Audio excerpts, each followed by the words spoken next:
अस्सलाम वालेकुम दोस्तों, क्या हाल है। उम्मीद करता हूँ कि सब दोस्त खैरियत से होंगे। नदीम वाइस चैनल में खुश आमदीद। किसी मुल्क में एक शहज़ादा था जिसका नाम फ़िरोज़ था। इसकी दो बीवियाँ थी, एक का नाम सुनहरी और दूसरी का नाम चंदा था। सुनहरी के बाल लंबे और सुनहरे रंग के थे, जिसकी वजह से इसका नाम सुनहरी था और वो बहुत ही खूबसूरत थी। शहज़ादे फ़िरोज़ के माँ बाप चंदा से ज़्यादा सुनहरी को पसंद करते थे।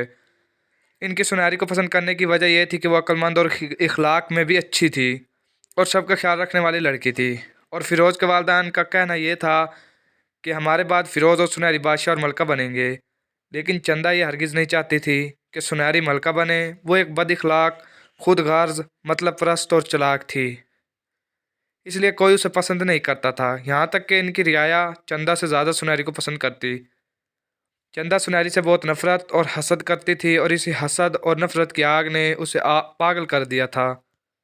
एक दिन इसके दिमाग में एक आइडिया आया और वो अपनी दोस्त जादूगरनी के पास गई और उसे ख़त्म करने का कहने लगी। सुनो प्यारी दोस्त जादूगरनी, मुझे सुनहरी और बादशाह मलका को ख़त्म करना है। क्या तुम मेरी इसमें मदद करोगी? चंदा ने पूछा। हाँ, मैं ज़रूर तुम्हारी मदद करूँगी। ये बताओ पहले किसे मारना है? बादशाह और मलका को, चंदा ने कहा, क्योंकि वो बादशाह और मलका को इसलिए ख़त्म करना चाहती थी। वो हमेशा सुनहरी के ही गुण गाते रहते थे, जिससे वो बेहद तंग आ चुकी थी। जादूगरनी ने उसे एक शरबत की बोतल दी और कहा कि उसे बादशाह और मलका के खाने में रोज़ाना एक चम्मच मिला देना। चंदा ने बिल्कुल ऐसे ही किया और कुछ दिनों बाद बादशाह और मलका की तबीयत बहुत बिगड़ने लगी। बादशाह और मलका की अचानक तबीयत खराब देखकर सुनहरी और फिरोज बहुत परेशान हुए। इन्होंने बादशाह और मलका का बहुत इलाज करवाया, मगर किसी को इनकी बीमारी समझ न आई। ये सब कुछ सुनहरी को बहुत अजीब लगा। बादशाह और मलका की अचानक तबीयत खराब होना और चंदा का इन दिनों बादशाह और मलका की खिदमत करना, इन सब बातों पर गौर करने के बाद इस नतीजे पर पहुंची कि यह सब चंदा की साजिश है। तो फिर वो चंदा पर नजर रखने लगी और एक दिन जब चंदा जादूगरनी के पास गई तो सुनहरी भी चुपके चुपके इसके पीछे गई।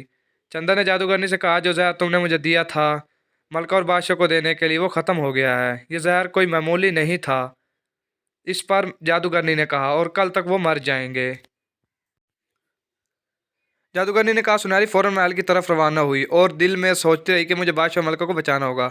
अगले दिन जब चंदा नाश्ते की टेबल पर नाश्ता करने बैठी तो क्या देखती है कि राजा और रानी जिंदा हैं और तंदुरुस्त बैठे हैं। उसे बहुत गुस्सा आया और वो दोपहर को जादूगरनी के पास गई और कहने लगी, ये क्या हुआ? तुमने तो कहा था वो मर जाएंगे, लेकिन वो तो जिंदा है और बिल्कुल ठीक है। चंदा ने कहा, लेकिन मेरा जादू तो कभी नाकाम नहीं हुआ। मुझे खुद समझ नहीं आ रहा कि ये क्या हो रहा है।